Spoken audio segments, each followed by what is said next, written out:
All right, ladies and gentlemen, welcome back to the Intel Extreme Masters San Jose qualifier for the US champion to find out basically who is going to be that champion moving on to San Jose.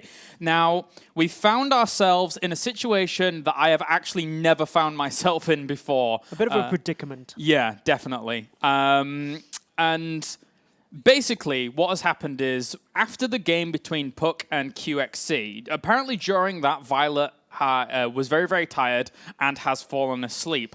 Also, during that window of time that I was told that, which was about an hour ago, whilst we were in the previous series, our admin has also completely disappeared. And because we're at such a late time here in Europe, it being 1:30 a.m. right now, there's actually not. I've tried to talk to a lot of people, our admins on the EU side, as well as even Carmack and one of my bosses as well. Nobody is awake. Basically, nobody is awake to solve this issue that we found ourselves in. So I have taken it upon myself to take full responsibility of the actions that are now about to occur. And I have said that the default win has gone to puCK for the Violet versus puCK series. Bear in mind, we did wait half an hour. Yes, we did. Which is important to note. Yes. So we technically waited the allotted time, but I can't update the brackets on our official website because I don't have permissions to do that. So on my head, we are now in to the final series of the night between puCK versus Polt, and one of them will advance on to the Intel Extreme Masters San Jose. Now, after this, I'm going to have to email a few people and make sure that everyone is okay and kosher with this, and I'm hoping nothing screws up in the process. But if you just don't come in tomorrow, I'll know what happened. I'll tell them. Oh, I'm not coming in anyway tomorrow. Oh, no, tomorrow. Yeah. On Tuesday, someone. Yeah, whenever. Tuesday morning. So, if everything goes tits up, it's my fault. But hopefully that's not going to be the case. I'm trying to... It's important that these things keep going forward. And we have, again, allotted the amount of time that a normal walkover would have occurred in the fact of Violet. And I'm glad before our admin did disappear that he was able to tell us that Violet had gone, because otherwise I wouldn't have been able to know at all. So hopefully I don't get fired. This is the Intel Extreme Masters San Jose qualifier. Let's get into game number one as we have our two players spawning on Overgrowth. Down to the bottom left-hand corner, it is our red Terran representing CM Storm. It is Polt. And up to the top right-hand corner, it's our blue Protoss, expressing a lot of concern for me before, during all of this, hoping that I don't get any repercussions hitting me. It is puCK. Bless his little heart. Okay. That's my whole spiel done, Maddles. I'm done. You can say whatever you like. It'll all be okay, Clara. Don't worry. It'll all be okay. It's really, really weird. Never had this happen, and I'm worried a little bit for Farside because he normally just doesn't disappear like this. But hopefully he's okay. Hopefully Violet's tucked up in bed or on a couch, wherever you want. Hopefully just not like collapsed on the keyboard. Yeah, that would be kind of rubbish. So, yes, as I say, the winner of this advances onto the Intel Extreme Masters San Jose. So thank you for joining us for this momentous occasion where everything seemed to collapse in on itself. At the very last moment as well. I was, yeah. What a baffling situation. But anyway, we're here in the final series. It's a best of 3 to determine who goes on with people like Volt, 4GG, Hero, and Mr. Rain onto the finals over in San Jose. Be really cool.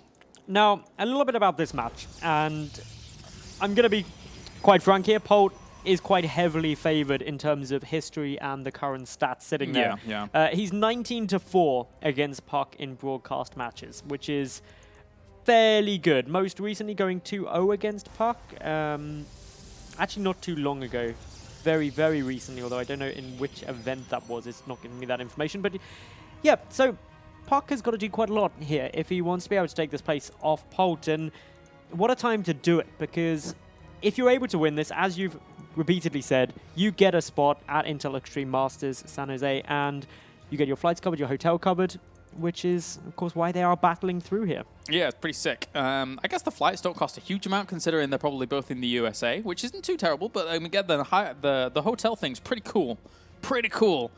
So Polt's already over here with his SCV, looking to block and may eventually try and get Engineering Bay down once all of the mortal combat between SCV and Probe has ensued.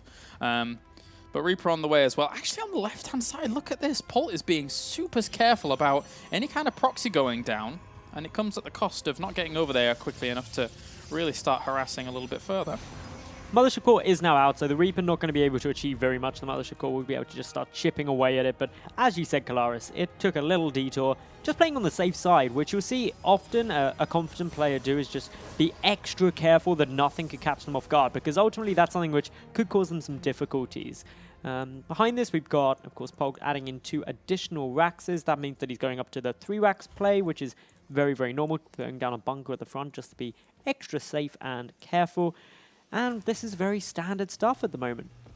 Yeah, pretty standard. Reaper having a little bit of a look around, seeing what he can find out. And all really it's spotted is this pile on the left-hand side, which he may use later on to scan around, to have a look around, because this is a really prime little piece of territory to actually throw down tech later on. There you go. There you go. There's a robo on the way. So maybe he'll jump back in. If he does, it's probably going to be a suicide mission because there's now a stalker out as well. But at least he would understand exactly what his opponent's up to in terms of that tech round. Now, while we're waiting for the next few seconds to play out, Kalaris, this is actually one of my favorite maps. It's the happiest map. Do you know how many smiley faces there are? Are you on about mineral lines? No, I'm on about these little things. Like up things? there, there's a smiley face there if you rotate the camera, see the 2 eyes. Another one to the right. There's literally tons of them. This looks really unhappy to me, Maddles. Okay, that's a sad face. What are you looking at? There's tons of happy faces. There's like tons of faces around. All right, okay. It is a thing. I love it about this And map. then I find the one unhappy The one face. sad face. Like, trust me. Any psychology majors in the chat are now coming to many conclusions. That's fine. That's fine. I can deal with that. There's the kitchen down here, as pointed out by Base Trade, right? Is it the kitchen there? Yeah, it's the kitchen down here. I That's love pretty sick. finding things on maps. It's ever since the Christmas tree. Yeah, that was on Frost, right? Yeah. Once the Christmas tree was there, suddenly it became a bit of a pastime hobby. And then there's Arthas on 1 or 2 of them from WoW, Warcraft. So that's kind of cool. That's kind of cool. Anyway. Yep, we just got normal stuff coming down from both of these two for the moment. The Observer's being pumped out. One already making a bold voyage out. Second one on its way. Stim is about a third done at the moment here for Polt. His Reaper is still alive, just going on a little adventure, seeing what else he can find. Interestingly, nothing has been lost at all so far this game, which is maybe the longest time I've actually seen in a high-level match of nothing being lost for 7.5 minutes. Are you ready for something to be lost, Maddle? This Reaper, it's still alive. It's going for it. Yeah. There's 2 Stalkers on the Mothership Core. If this Reaper gets out, he is officially a hero. If he gets out, I'll give you €5. But I don't think it's going to happen. He's trying. He's trying, bless him. His life's on the line. He's going for it. He gets a good scout out, though. Sees the Robo Bay. That's pretty sick, yeah. I mean, he may have died, but it was worth it for him. Yeah, getting to that pylon, as we said at the very beginning, like that's the real, proper real estate pylon. That's where the house prices cost the most. And that Reaper, he was able to scout out a Malibu fine Beach. house. Yeah, man. That was nice. So, but look at this army that's actually pushing across. That's pretty strong. That's rather sizable, actually. 3 Immortals, 3 Marauders, 20 Marines. This is fairly substantial. There are a couple of sentries here, a few Stalkers and Zealots, but most importantly, 2 Photon Overcharges available if required. It'll buy time for the Colossus to get down, which is nice. And Colossus, of course, we have this Forge and Twilight Council. Good scan to kill off that Observer. And noticeably, he throws it down in such a way that it reveals all the front of the Nexus as well, so he has extra vision at the front. But that's a really great set of force fields. There isn't the Colossus out just yet, so he pins all of this in, almost in the lion's den, in essence, of those Stalkers. But even with those force fields, he still gets a lot of damage. He's picking off quite a few of these Stalkers. A lot of probes are going to go down as well. He's forced to commit to this, so Polt goes for as much damage he could possibly hope for. In total, managing to get 9 probes, actually, which is rather substantial. It means that, as a whole, Polt loses less in terms of resources there, thanks to picking off 4 Stalkers and 4 Zealots in addition to those 9 probes. All in all, worked out better than I would have expected, actually, for Polt there. Yeah, look at this, reacting with 2 extra bunkers on the way here at the front, just to make sure that no counterattack is going to hurt him, because he knows how much of his army to value that he did throw away to do that economic damage. But at the same time, you know, I think Polt, he's played this third. Yeah, he's played the situation out time and time again with the 3rd base down and everything that he takes an advantage behind losing that army. I think he'll be completely fine. Yeah, he's got Vikings coming out as well, so all in all, he's in a very well-rounded spot, actually, is Polt, just coming forward with those two medevacs. Interestingly, we do see that puCK is attempting to take the third Nexus. No way for Polt to scout that yet, although he may send a Marine over just to go and check. He's got one rallied there, I do believe. But yeah, the third base for Polt, calling down that Mule Hammer, he's going to get a good amount of income. And due to the little prodding, not only was the economic damage done, but also the gateway units have been really thinned on the ground, meaning these Colossus are slightly less resilient to pokes and prods than they otherwise would be, especially without the extended thermal lance. Yeah, and the Observer is positioned in such a way that it's not giving super heads up, like, it's actually kind of close to the Nexus, so he will see this army, yes, and pull back with the two Colossi, but if the force fields are good, he could actually run down those Colossi. He's not going to do it, though. It's a bit risky, of course. Oh, he might. He's considering back and forth. He's trying to just bait them out a bit further. Going, oh, the Observer gets taken down. That's quite nice. Yeah, he spotted it and was just being a little bit sneaky about it to kill it off. So for now, I mean, he has the economic advantage behind all of this. This third base, that poke-in didn't allow any probes to transfer over here, like, super fast.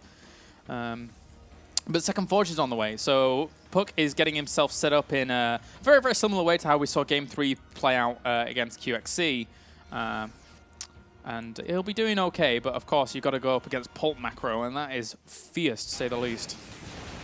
puCK adding in the Templar Archives again. We saw this in the previous series from him as well versus QXC.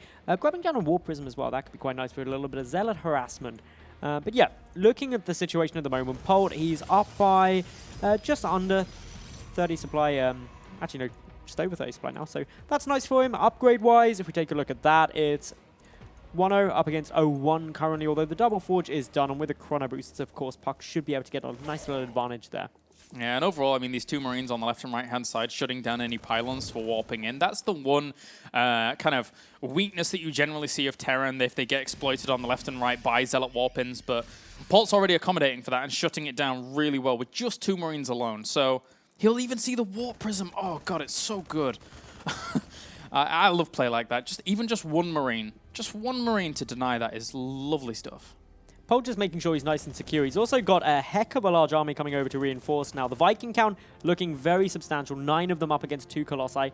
So that alone is going to do a lot of damage. It's before Storm is done as well. So the Colossus count a little bit lower than maybe it would be otherwise. And those Colossi still don't have extended thermal lance because of the quick tech up into the High Templar. If he hits this before Storm, I mean, he knows it's coming because he sees it with the Overlord. But if he hits this before Storm, then the game is just done. There is nothing you're going to be able to do. He's actually going to go before Storm's even finished. This army is not substantial enough to be able to actually deal with this. Yes, he has charge, but he doesn't have 2-2 finished. He's going to be able to kill off all of these Zealots. The Colossi are gone. They didn't get a single shot off. Yeah, the army doesn't exist here for puCK at the timing that Polt has hit this. And at the natural base, there's more pressure coming in as well, just by a small splinter group. Sure, Photon Overcharge is going, but it's not scary really once you've got Medevacs there. It's just dishing away nicely, and Polt just controlling this fantastically. He's pulled the Vikings back in case any more Colossus do come out. Storm has finally finished, and there is one High Templar out on the field, but all in all, that was a very nice play coming down by Polt. Not overcommitting, he's just playing it safe, playing it steady, and is pretty far ahead in terms of the resources lost and also his economy and supply. True, true. Could have killed him. I really do think he could have killed him if he'd have had everything at the front and then maybe even just landed the Vikings, but as you said, he is playing it safe. If he landed the Vikings, imagine how much firepower extra he would have had in that location. But overall, the safe play is going to work out well as well because his army is still super strong. He's still macroing away. He's getting his Ghost Academy, realizing that High Templars could have been a threat and Storms could have come into that engagement pretty soon, but obviously he didn't know fully that it wasn't finished. Of course, it is now finished, but there's only 4 High Templar, 3 of which will likely only just be coming up to having enough energy actually to do anything there. There's also the triple drop heading into the main, but boom, there's 2 of the High Templar. They're going to look to feed back if they're able to get them down, although pulling backwards, engagement coming in at the same time by the left watchtower, but over they come, and, well, the Medevacs just... The most anticlimactic drop ever, at least defense of it. He actually gets to drop down, and all of the army takes a storm, which was nicely clumped up there for puCK. But again, Polt is going to be maxed out very soon against a 150 supply Protoss. Oh, a couple of High Templar! Ooh. That is very nice. 3 High Templar for a little bit of storm damage. That is a very good trade for the CM Storm player. Those were the ones that had the full energy. This is kind of... That's not very happy for him at all. Oh, no. All right, well, Polt, still now, with that pickup, might just go for a lot of damage, but he's still playing it super cautiously. He doesn't want to overextend, doesn't want to overcommit. He's down in upgrades at the moment, which is worth noting. It's 2-2 up against 1-1, plus 2 infantry attack is about to finish up. Also, puCK isn't stupidly behind in terms of the army supply. He's about 30 down at the moment, which is obviously a big hindrance, but never underestimate storms. They can quickly shred through an army if they're in a good position. And the thing is, Polt is the kind of player that will never stop moving, right? I mean, on this left-hand side, he will be attacking and trying to do some damage. He runs into the entire army, but in the main base, that's a lot of medevacs going to be hitting him. 5's worth. As the photon overcharge goes down, there's really not that many units here at all to be able to stop this. As well, that was not too bad a storm to try and hold this off, but still, it's so the Templar much. Archives. That's a nice pick-off because there's only 2 Colossi and the Vikings are still up from earlier. This Nexus is going to get taken out, and it's really now up to puCK. Does he go for the base trade? And it looks like, yes, that is his attempt, but Polt realizing that goes to take out the 4th simultaneously. The Vikings are there, focusing down those Colossi. One of them getting shredded very, very quickly. The second one going to get focused too. On the ground, obviously, puCK doing well in this attack because all of Polt's army is across base trading, but this is a very powerful force. Yeah, overall, it's going to be difficult to really base trade him here, as he's going to lose all of his Nexus pretty quick. He's going to lose all of his production facilities very quickly, and then overall, Polt is rallying all these units to the high ground. EMPs, maybe catching a few of these units off guard would be nice, but his army supply is always going to be much, much bigger, and there's really not that much splash damage in this army. 2 High Templars, 2 Colossi. If they die, how is he going to be able to contend with this, the rest of this Bioforce? The only bright side, really, for puCK is the fact that there aren't very many Vikings, only 2, so the Colossus should be able to survive for quite a while, but over they come. We've got a little engagement coming down in the main. Overall, SCV's getting pulled. The infantry just picking away at these Zealots, and nothing really can afford to go down. One of the Colossus gets picked off as well. Yep, now there's only 2 High Templars and 2 Colossus, which are so important in this game if puCK wants any way of actually sealing himself in this. But also, the damage output of Bio compared to this army is ridiculous. The way it's shredding up all of this production facility, whereas Polt still has income, still has the arguably production if he wants to fly it somewhere else, but can even reproduce production. This is really, really bad for the Protoss player. Okay, let's look at the army supply, because that's going to be the biggest question. 54 to 114 in Polt's favor. Nearly, actually over double. So it's going to take some miracle storms here for puCK. He had to do it, though. And it's kind of one of those awkward decisions. He knew that he'd never get back to defend the 4 medevac drop in his main, so he had to go and push. Gets a decentish storm down, but Polt just backing away. There's only 2 High Templar as well. Trying to pick apart some of these Stalkers. Nice blings back just to try and keep them safe. Another very good storm actually with those force fields. Takes out a good chunk of Polt's forces, but it's double the army supply for Polt currently. Yeah, and once the army gets back from the middle, I mean, how are you actually going to deal with this? Not very easily. He has 0 storms to his name. He has 1 Colossus to dish out the AoE damage. Polt knows this. Polt's dropped the scan. He sees the extent of his opponent's army. He's going to come in for the kill. And that's going to be all she wrote here for puCK, because there is no way to be able to stop this without the AoE damage. Yeah, those Immortals getting shredded. GG is called, and Polt takes game number 1 of this best of 3 grand final for a spot at Intel Extreme Masters San Jose. And if Polt wins the next one, he gets it. Yes, he does. Yes, he does. So I'm just quickly checking my Skype to make sure nothing crazy's gone on. Make sure you haven't got a quick message saying, yeah. James, have your office cleared by tomorrow morning. Okay, great. Nothing. Not fired yet. Let's get into game number 2 as quickly as possible. Get this night over and done with so I can go and sleep and face everything tomorrow. Just go to sleep. Hi. Just don't log into Skype. You'll be fine. Maybe okay. Be all right, man. If you don't read that you're fired, like, it means you're not yet. Yeah, true. Give yourself a couple more hours. It'll be okay. I'm reassuring, aren't I? Yeah, totally, man. Totally. All right. I think I'm okay. I think I'm okay in this situation. I think it's like the logical decisions overall. It makes sense. I agree with you. Good. Thanks. Thanks, Maddles. Not that I do any help, to be honest, but, but I do agree with you. Okay. Getting into game number 2, as you can already hear, the countdown has begun. Nimbus is going to be our map. Polt looked great in that game. He really did. That's how Polt always looks. God, he's so handsome. As Nimbus is going to be our next map. I think the jacket helps. You know that nice CM Storm jacket? I have asked many a time for one of those jackets. They do look very swish. And I never get one. Even though I got a load of CM Storm gear and I was like, hey, this is really cool, guys. I really like this gear. What about a jacket? Yeah, and they were like, no. They were like, that's way too exclusive. Just no. We just need to steal one from Revival or Polt, and that's about it. All right, let's get into it. Game number 2. Polt currently leads 1-0 in this series as he spawns down to the bottom left-hand corner as our red Terran.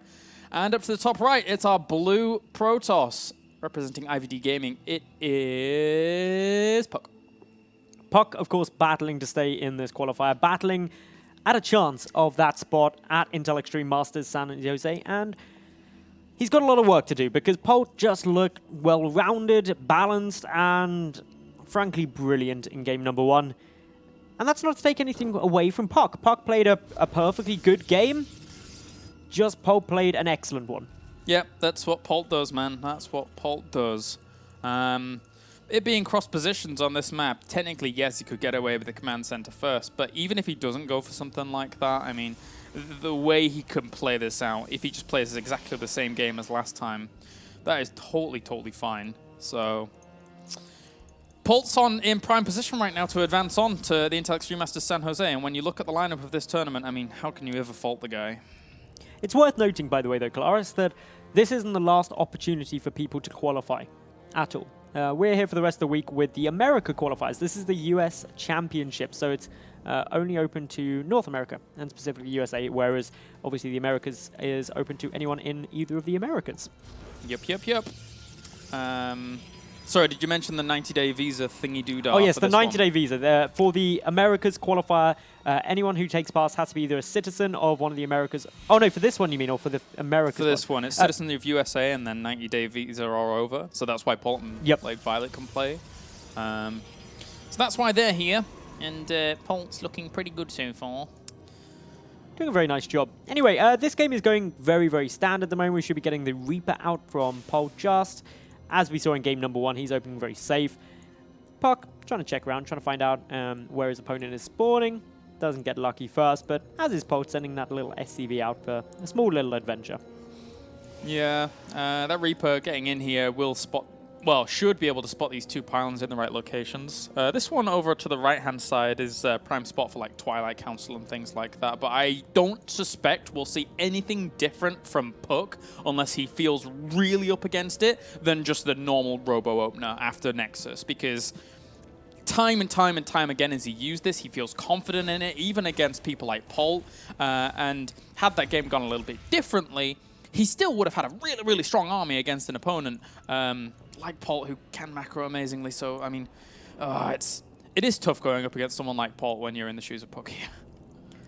Of course, the spawn positions have now been seen, so both really know what's going on. Yet, okay, I'm very... Oh no, because of course it's not... Yeah, sees it now. That Reaper unfortunately going the wrong way, but scouting worker Clara, it's got to be the worst job in StarCraft. Yeah, the poor little guys. They get no reward either, unless you actually get away somehow.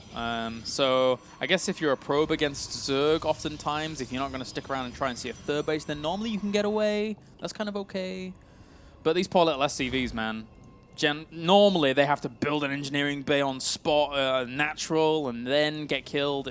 That's bad working conditions, to be honest. Yeah. Health and safety at that construction site would not be passed. No.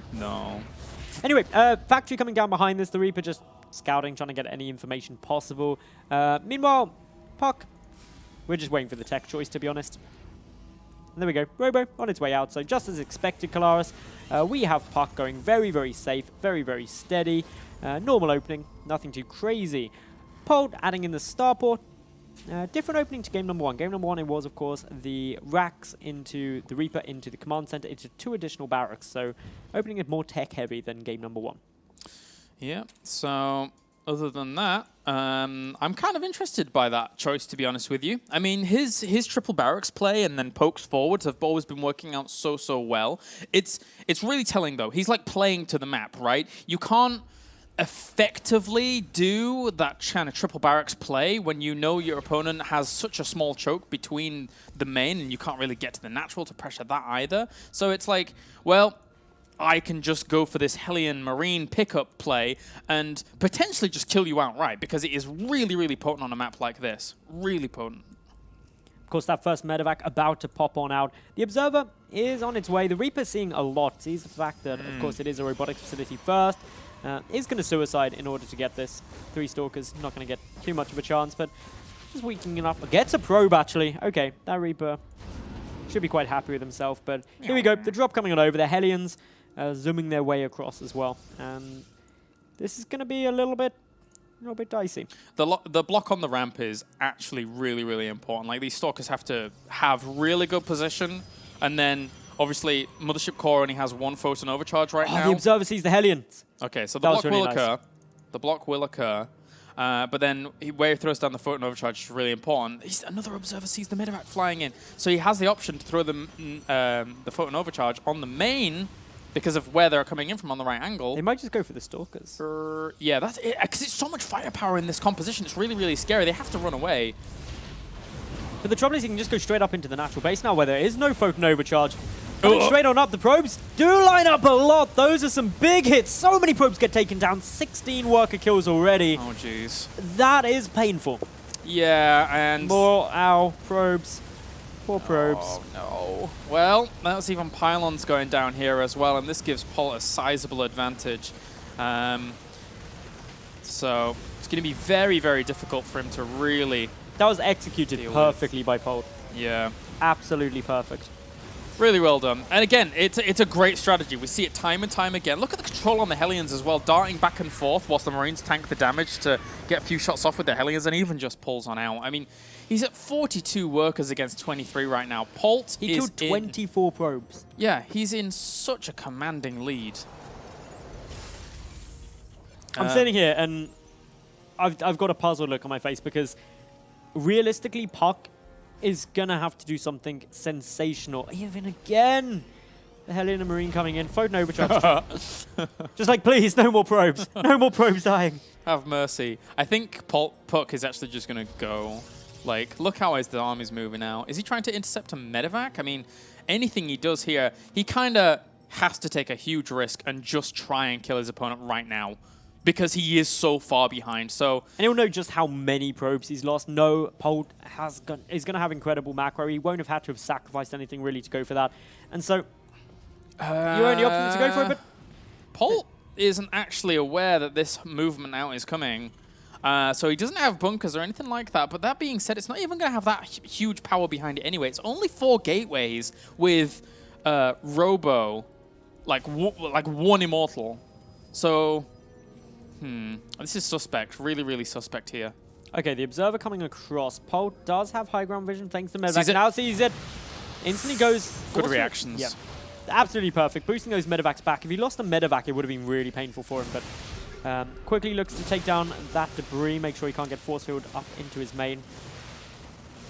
Yeah. And now that this has been spotted, and even a scan drops on it and sees the second Immortal as well, unfortunately, puCK is really caught between a rock and a hard place. Does he keep going? He knows it's coming. And at the same time, if he falls back, he has no economy to really fall back on. He did kind of probe up again.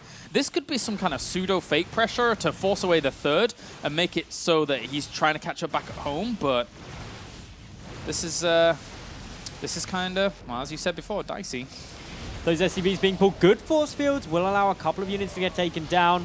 Still, they come on through. puCK has to just be ridiculously cost-effective at the moment. That is really his only avenue of coming back through, is that he probes up behind this and chips away. Hopefully, levels out some of the economic loss from losing 24 probes. Yeah. But that's fairly a huge amount of being cost-effective. I mean, that was good damage to try and catch up, and it really forced Polt to not be as mining from this base for as long as he would like to have. But now, what does puCK really have to fall back on? Look at the upgrades as well. 1-1 is already nearly done for Polt.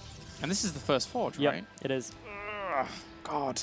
I mean, I don't see how he's going to be able to hold off, again, the torrent of macro that we're going to see from Polt, who is just going to push across. And this is his answer. He's like, well, I'm probably going to lose this game if it goes standard and conventional. So base down to the bottom right-hand corner is one way back into this.